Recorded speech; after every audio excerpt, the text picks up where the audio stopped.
Start करते हैं आज का टॉपिक। इसका नाम है एलसी ऑसिलेशंस। एलसी ऑसिलेशंस में क्या है, बेसिकली ये एक सर्किट होता है, इंडक्टर और कैपेसिटर अगर एक दूसरे के अक्रॉस कनेक्टेड हो, अगर इंडक्टर और कैपेसिटर एक दूसरे के अक्रॉस कनेक्टेड हो तो उस सर्किट को हम क्या बोलते हैं, एलसी ऑसिलेटर। ये कहलाता है tank circuit.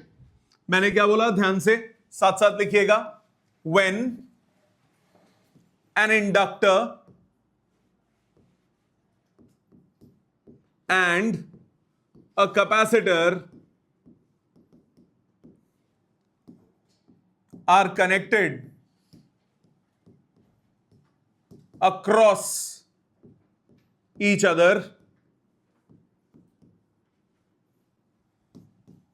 then we get a circuit called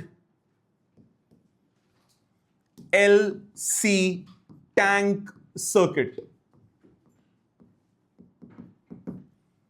एक इंडक्टर और एक कैपेसिटर अगर एक दूसरे के क्रॉस कनेक्ट कर दूं तो मुझे मिलता है एलसी टैंक सर्किट। ऐसा दिखता है, एक इंडक्टर और एक कैपेसिटर, यहां पे एक की लगा दी, एक ये एल और सी एक दूसरे के क्रॉस कनेक्टेड हैं, इसको बोलते हैं एलसी टैंक सर्किट। इस एलसी टैंक सर्किट में क्या है, इस सर्किट में, in this circuit, when capacitor is initially charged, when capacitor is initially charged, then when capacitor is initially charged, then charge and current oscillates between inductor and capacitor. हम इस चीज को भी प्रूव करेंगे। अगर कैपेसिटर को मैं चार्ज कर देता हूं तो चार्ज ऑन कैपेसिटर और current in the circuit oscillate करता है, मतलब एसी प्रोड्यूस करता है। This circuit is the basic building block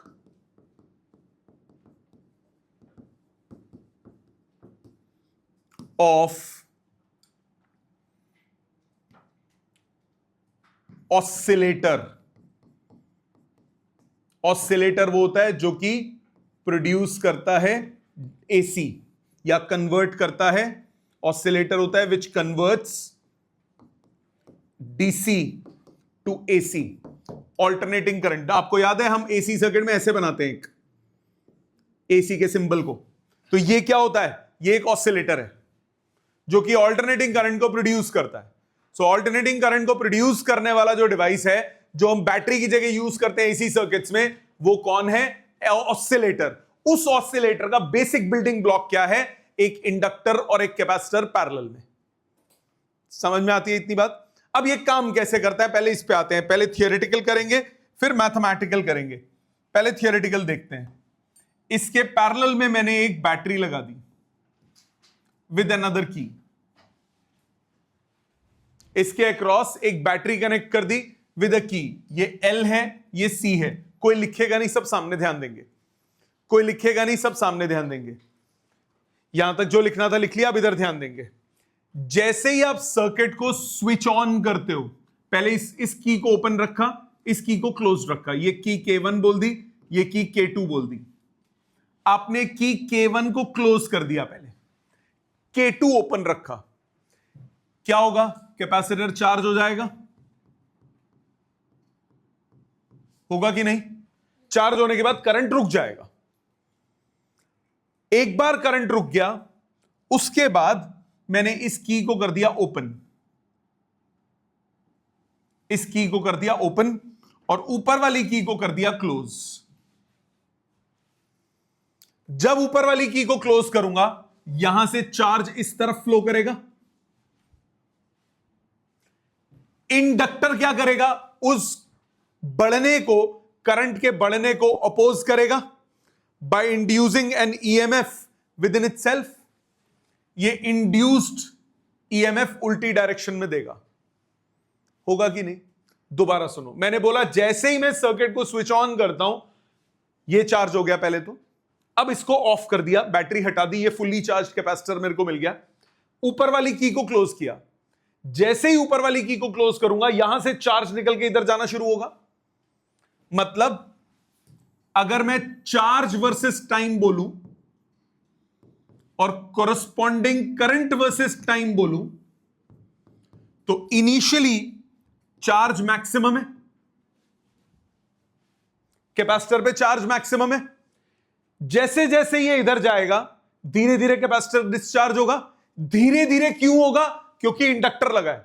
inductor क्या करेगा? अपोज करेगा उसकी डिस्चार्जिंग को, तो टाइम लगाएगा, तो धीरे धीरे डिस्चार्ज होगा। क्योंकि ये धीरे धीरे डिस्चार्ज हो रहा है तो करंट भी धीरे धीरे बढ़ेगा। जब ये फुली डिस्चार्ज हो जाएगा तो करंट अपनी क्या हो जाएगा? मैक्सिमम वैल्यू पे। उसके बाद ये फुली डिस्चार्ज हो चुका है, यहां पे मैग्नेटिक फील्ड आ चुकी है। अब क्या होगा? करंट कम होने लगेगा क्योंकि जो सप्लाई थी वो खत्म हो गई। करंट कम होगा तो इस इंडक्टर में सेम डायरेक्शन में ईएमएफ इंड्यूस हो जाएगा कि नहीं हो जाएगा? जब करंट कम होगा तो ईएमएफ सेम डायरेक्शन में इंड्यूस होगा, मतलब करंट के डिके को भी वो क्या करेगा? अपोज करेगा। करंट कम होने को भी अपोज करेगा। क्योंकि अपोज कर रहा है, उल्टी डायरेक्शन में वोल्टेज प्रोड्यूस कर रहा है, तो कैपेसिटर इस तरफ चार्ज होने लग जाएगा उल्टी डायरेक्शन में। तो कैपेसिटर का चार्ज उल्टी डायरेक्शन में शुरू हो जाएगा। कैपेसिटर फुली चार्ज हो गया उल्टी डायरेक्शन में, ये पूरा करंट बैंक जीरो हो गया उल्टी डायरेक्शन में। फिर सेम प्रोसेस रिवर्स डायरेक्शन में। तो आप देखो चार्ज और करंट दोनों ऑसिलेट कर रहे हैं कि नहीं कर रहे? ये होता है एलसी ऑसिलेशन। अभी यहां पे मैं कोई एनर्जी लॉस नहीं ले रहा हूं। अगर एनर्जी लॉस होगा तो हर बार करंट थोड़ा थोड़ा थोड़ा थोड़ा रिड्यूस होता जाएगा। ये हो गई इसकी एक्सप्लेनेशन। पहले इसको करते हैं, सामने समझो, लिख के रखा है मैंने जान के। ये K1 ये K2, जैसे ही आप सर्किट को, मैंने बोला सबसे पहले इसको क्लोज किया, कैपेसिटर को फुली चार्ज कर दिया, यही बोला। Initially K1 is closed and K2 is open. Battery charges the capacitor to maximum. Entire energy in the capacitor will be in the form of electrical energy, half Q naught square by C. यहां तक कोई दिक्कत white में? Second step क्या किया? K1 को open कर दिया, K2 को क्लोज कर दिया। K1 is open, K2 is closed. K2 is closed. जैसे ही K2 को क्लोज करोगे कैपेसिटर डिस्चार्जिंग शुरू करेगा। Capacitor starts discharging through inductor. हमेशा देखो पैराग्राफ नहीं बनाया, स्टेप बाय स्टेप लिखता गया। उससे आपको लर्निंग में भी इजी रहेगा। आप अपनी लैंग्वेज में लिखो, बट हर स्टेप को अलग अलग पॉइंट में लिखो, बहुत इजी याद हो जाएगा। Capacitor start discharging through inductor, capacitor discharge होगा, current flows in LC circuit, capacitor loses charge and current increases in the circuit due to which magnetic energy इसकी बढ़ती जाएगी। क्योंकि करंट बढ़ेगा तो मैग्नेटिक एनर्जी क्या होती है? हाफ एल स्क्वायर, वो बढ़ती जाएगी। Inductor opposes this growth of current by producing delay till capacitor gets fully discharged. Current in the circuit becomes maximum. जब कैपेसिटर फुली डिस्चार्ज हो जाएगा, इलेक्ट्रिकल एनर्जी जीरो हो गई, तो मैग्नेटिक एनर्जी क्या हो जाएगी? मैक्सिमम। कैपेसिटर फुली चार्ज हो जाएगा, डिस्चार्ज हुआ तो करंट क्या हो जाएगा? मैक्सिमम। अब इसके बाद करंट स्टार्ट डिक्रीजिंग, क्योंकि अब सप्लाई बंद हो गई, is again opposed by the inductor. Same direction में ईएमएफ इंड्यूस करके कैपेसिटर को वो क्या कर देगा? उल्टी डायरेक्शन में डिस्चार्ज कर देगा। Due to this induced EMF capacitor starts charging in opposite polarity until charge becomes maximum, current becomes zero. Again energy is purely electrical, same process repeats itself. और ये जो frequency होती है वो होती है 1/2 pi root LC. तो charge का कैसे ग्राफ बनेगा? इनिशियली चार्ज क्या है? मैक्सिमम। इनिशियली चार्ज क्या है? मैक्सिमम। धीरे धीरे चार्ज क्या हुआ? जीरो। फिर चार्ज क्या हुआ? Negative maximum. फिर चार्ज हुआ जीरो। फिर चार्ज हुआ पॉजिटिव मैक्सिमम। जब चार्ज है मैक्सिमम तो करंट क्या है? जीरो। जब चार्ज है अपनी मैक्सिमम वैल्यू पे तो करंट क्या है? जीरो। जब चार्ज है जीरो पे तो करंट क्या है? मैक्सिमम। जब चार्ज मैक्सिमम, फिर से करंट वापस क्या हो गया? जीरो। फिर चार्ज जीरो तो करंट क्या हो गया? मैक्सिमम। फिर चार्ज मैक्सिमम तो करंट क्या हो गया? वापस जीरो। समझ में आ गया? ये हो गया थियोरेटिकल एक्सप्लेनेशन। पहले इतना लिखिए, इसके बाद हम मैथ्स पे चलते हैं। कोई पॉइंटर नहीं क्लियर हो अभी पूछिएगा। नेक्स्ट इसको मैथमेटिकली देखते हैं। ध्यान दीजिए, लिखने का समय मिलेगा, ध्यान देंगे। एक इंडक्टर और एक कैपेसिटर, ये आपने पैरेलल में कनेक्ट किया हुआ है। ये चार्ज है, किसी भी मोमेंट पे चार्ज भी है और सर्किट में करंट भी है। मानते हो? अब किरचॉफ्स लॉ लगाएं।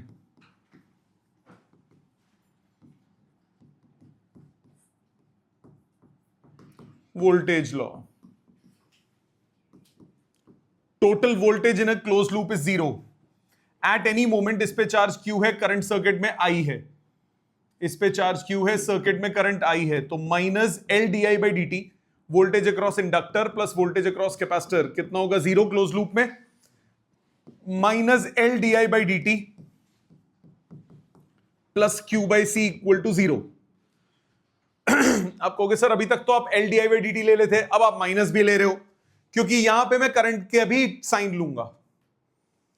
करंट जब बढ़ रहा है तो चार्ज कम होगा, जब चार्ज कम हो रहा है तो करंट बढ़ रहा है। ऐसा ही हो रहा है ना, एक में एनर्जी कम हो रही है तो दूसरे में बढ़ रही है, एक में बढ़ रही है तो दूसरे में कम हो रही है। तो यहां पे मैं करंट को क्या लूंगा? Minus dQ/dt। तो ओवरऑल चीज वही आ जाएगी जब आप सब्सटीट्यूट करोगे, minus Ld/dt of minus DI/dt minus dQ/dt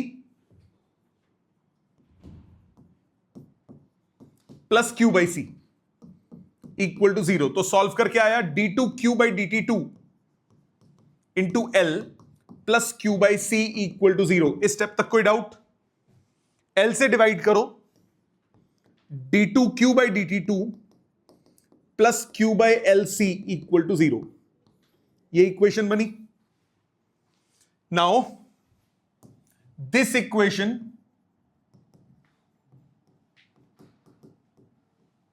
represents SHM। SHM की इक्वेशन क्या होती है? d2y/dt2 plus omega square times displacement equal to zero, right? ये इक्वेशन SHM की फॉर्म में है। अब नोटिस करो, d2Q/dt2 plus Q/LC equals to zero. Comparing with differential equation of SHM, आपके पास ओमेगा स्क्वायर आ गया 1/LC, ओमेगा हुआ 1/√LC, फ्रीक्वेंसी हो गई 1/2π√LC। क्या यहां तक बात समझ में आती है?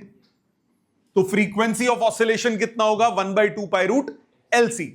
दूसरा point, differential equation simple harmonic motion की है। सिंपल हार्मोनिक मोशन में ये जो डिफरेंशियल इक्वेशन है, आपको भी यहां SHM एक्सप्लेन कर देता हूं दोबारा से एक बार। SHM में आपके पास इक्वेशन होती है y is equal to a sin omega T plus minus five. याद है? SHM की इक्वेशन होती है, सिंपल हार्मोनिक मोशन की इक्वेशन होती है y is equal to a sin omega T plus minus five. Do you remember everyone? Now अगर y is equal to a sin omega T plus minus five है, आप इसको लिख सकते हो a sin omega T cos five, plus है तो plus, minus है तो minus, cos omega T sin five. याद है कि नहीं? ये बन गया a cos five sin omega T, plus है तो प्लस, माइनस है तो minus, a sin five cos omega T. No problem. अब ये a cos five is a constant sine omega T, plus है तो प्लस, माइनस है तो minus, this is another constant cos omega T. No worries. So ये equation है, इसकी differential equation कौन सी होती है? डिफरेंशियल इक्वेशन होती है d2y/dt2 plus omega square displacement equal to 0। ये इसकी डिफरेंशियल इक्वेशन होती है। तो इसको मैथ्स की लैंग्वेज में क्या बोलते हैं? ये जो कहलाएगा y is equal to this is the solution of differential equation. तो डिफरेंशियल इक्वेशन का जो सॉल्यूशन होगा वो ये है, और इसकी डिफरेंशियल इक्वेशन ये है। कहने का मतलब ये है, for d2q/dt2 plus omega square times charge, मतलब 1/LC into charge equal to 0,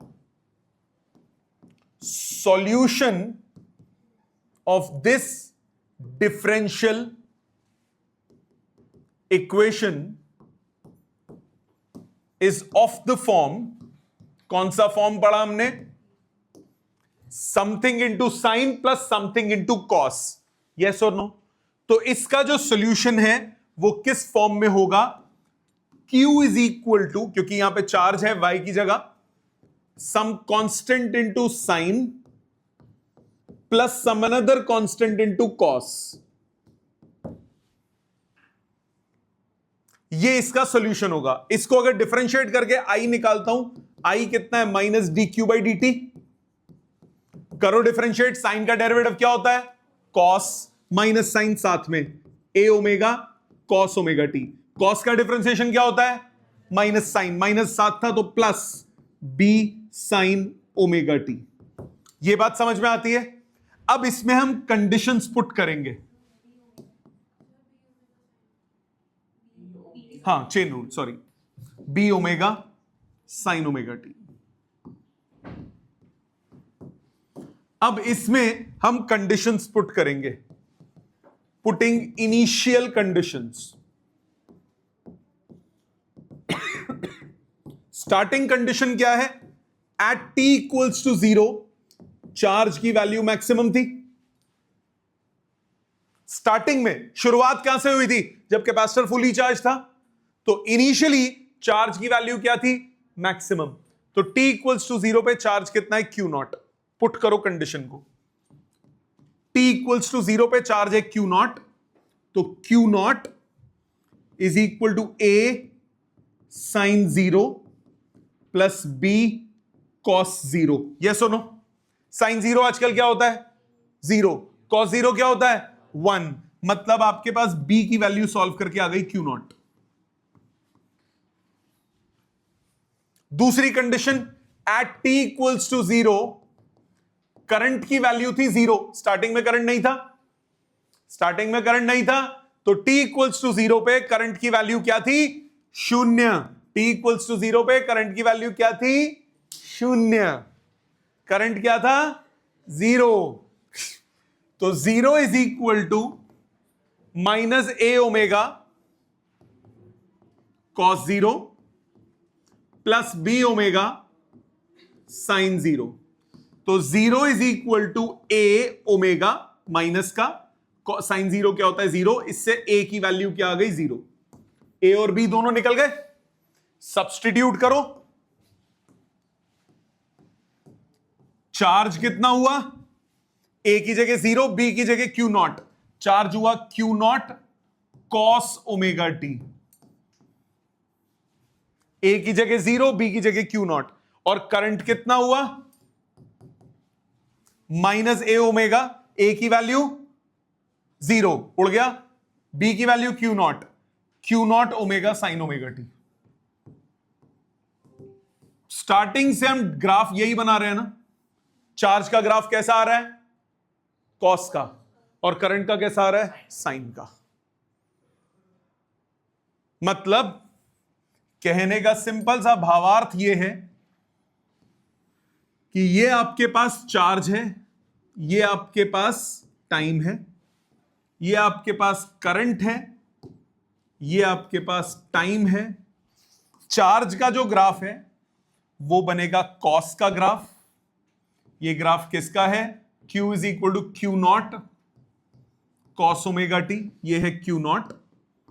और जो करंट का ग्राफ है, जो करंट का ग्राफ है,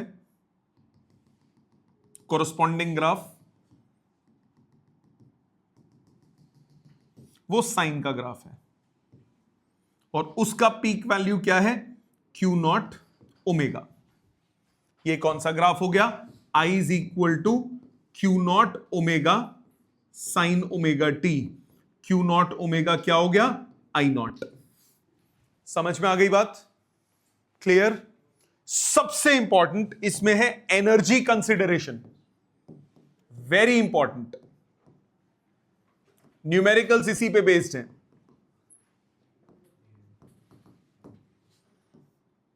एनर्जी कंसिडरेशन क्या है? इनिशियली स्टार्टिंग में एनर्जी क्या है? प्योरली इलेक्ट्रिकल है कि नहीं? स्टार्टिंग में एनर्जी क्या है? Purely electrical. ध्यान देना, initially energy is purely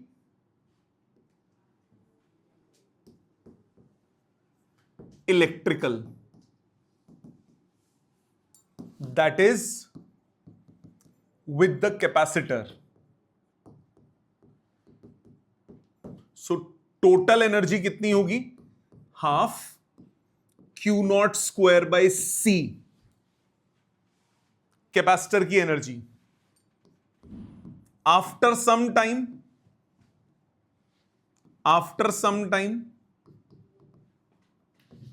energy is purely magnetic,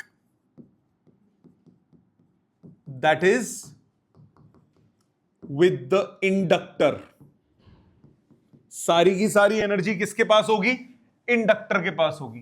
पूरी की पूरी एनर्जी कौन सी हो गई? मैग्नेटिक। सो अब एनर्जी कितनी हो गई? Half L I not square. कहने का भाव यह है Q नॉट क्या है? Maximum charge. I नॉट क्या है? Maximum current. So since energy is conserved,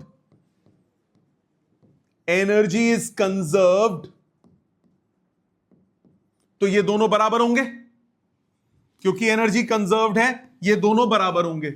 energy conserved है, सो एनर्जी जब इलेक्ट्रिकल है तो half Q not square by C, जब मैग्नेटिक है तो half L I not square. ये दोनों बराबर होंगे। बीच का भी तो कोई होगा, जब इलेक्ट्रिकल भी होगी मैग्नेटिक भी होगी। इंटरमीडिएट्स में in between, when energy is both electrical and magnetic, then energy कितनी होगी? Half Li square plus half Q square by C। ये चार्ज कौन सा है? बीच का कभी भी चार्ज। ये एनर्जी, ये करंट कौन सा है? बीच का उस वक्त की करंट, जिस वक्त का आपने चार्ज लिया। सो जब आप एनर्जी इक्वेट करोगे तो यही लिखोगे, half Q square by C plus half Li square. So total energy जब प्योरली इलेक्ट्रिकल है तो ये हुआ, प्योरली मैग्नेटिक है तो ये होगा, जब बोथ एनर्जीज होंगी तो ये हो जाएगा। कब कब होगा ये? ग्राफिकली देखते हैं। ग्राफिकली कैसे पता लगेगा कब कब होगा? जब हम बात करेंगे चार्ज विद टाइम की, तो ऐसा ग्राफ था, जान के थोड़ा ब्रॉडर बनाता हूं। ये 0 टाइम, ये T/4, ये T/2, 3T/4 और ये टाइम हो गया t। Current versus time graph भी ऐसा ही था, साइन का ग्राफ था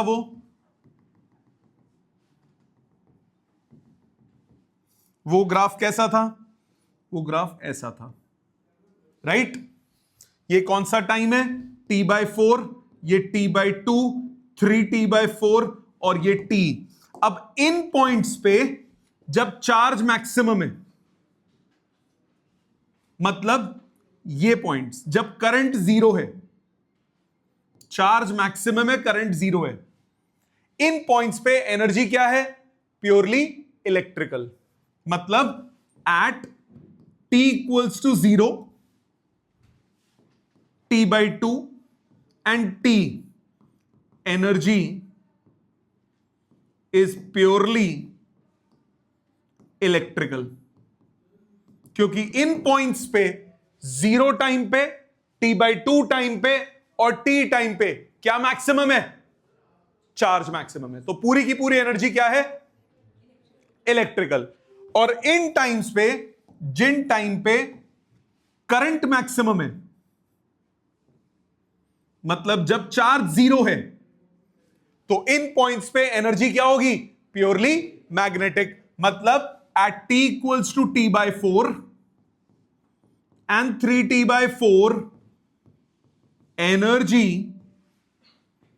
is purely magnetic। क्या ये कहानी समझ में आती है? सो प्योरली इलेक्ट्रिकल कब होगी, जब चार्ज मैक्सिमम। प्योरली मैग्नेटिक कब होगी, जब करंट मैक्सिमम। क्या ये अच्छे से समझ में आता है? ग्राफिकली कैसे रिप्रेजेंट करेंगे, ये सबके कॉमन कंबाइंड ग्राफ्स हो गए।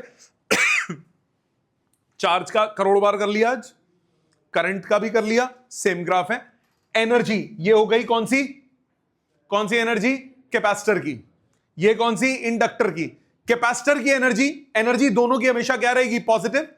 कैपेसिटर की जब मैक्सिमम होगी, दो स्टार्टिंग में मैक्सिमम है, फिर हुई 0, t/4 पे कितनी हुई, 0, फिर t/2 पे क्या हो गई, मैक्सिमम, फिर 3t/4 पे क्या हो गई, 0, फिर t पे क्या हो गई, मैक्सिमम। इलेक्ट्रिक उसकी इंडक्टर की 0 पे क्या थी, 0, t/4 पे क्या हो गई, मैक्सिमम। जब उसकी 0 थी तो इसकी मैक्सिमम, फिर 0, फिर मैक्सिमम, फिर 0, फिर मैक्सिमम। कोई दिक्कत किसी को? पक्का, श्योर, समझ में आया? यहां तक लिखिए, पहले यहां तक लिखिए। नाउ एक चीज और समझिए, ये जो हमने ग्राफ्स अभी पढ़े, in these cases we considered that there is no loss of energy. तो ये जितने भी थे, इसमें कोई लॉस ऑफ एनर्जी नहीं है। So if there is a loss of energy due to heat,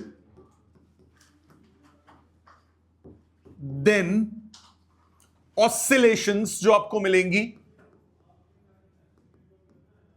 will be damped. मतलब करंट वर्सेस टाइम का ग्राफ, पहले साइन वेव थी, साइन वेव का कुछ एम्पलीट्यूड था, हर ऑसिलेशन में एम्पलीट्यूड धीरे धीरे कम हो जाएगा, एंड इवेंचुअली entire energy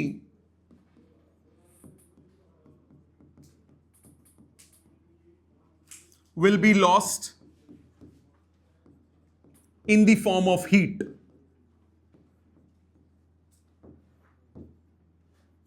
यहां तक समझ में आ गया? ये था आपका एलसी ऑसिलेशंस। अब आपको घर पे क्या करना है, एलसी ऑसिलेशंस के कुछ न्यूमेरिकल्स हैं, थोड़े से ही हैं असाइनमेंट में, 5-6 न्यूमेरिकल्स हैं। ये 5-6 क्वेश्चंस आपको नेक्स्ट क्लास तक अटेम्प्ट करके आने हैं, ठीक है? Thank you very much.